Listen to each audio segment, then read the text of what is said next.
There's been a dramatic escalation of tension in Ukraine, returning to crisis levels not seen for decades.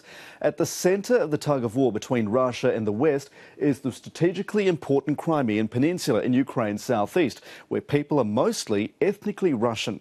More importantly, it's the site of a key Russian naval base.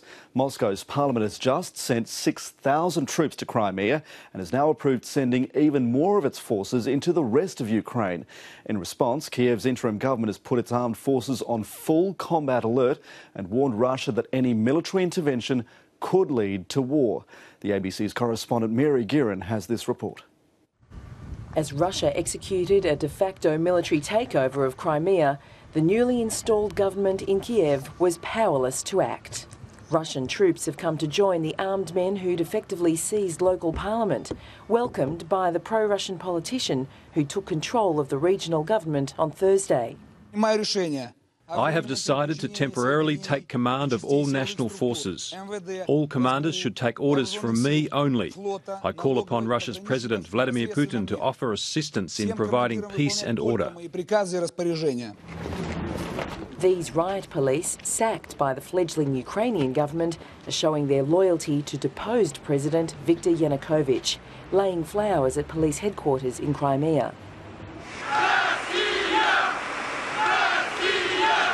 And outside Crimea, pro-Russian demonstrations broke out in eastern and southern Ukraine.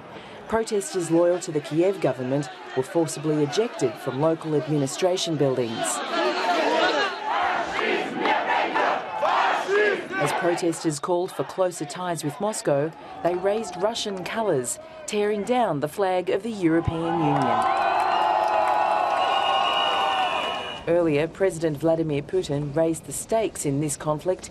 The Russian parliament gave him the green light to send his forces to Ukraine. Kiev's interim government put the army on full alert.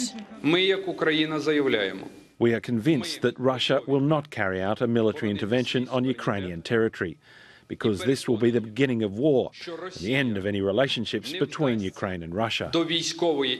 US President Barack Obama has been meeting with his military chiefs after a 90-minute phone call with President Putin. The United Nations Security Council called an urgent meeting to discuss the crisis. Early this morning, the Russian Duma acted to authorize the use of military force in Ukraine. This is as dangerous as it is destabilizing. It is time for the Russian intervention in Ukraine to end. It's highly unlikely NATO forces will be mobilised to defend Ukraine from Russian intervention, but this battle of wills could escalate into a bitter civil war. Mary Guerin, ABC News.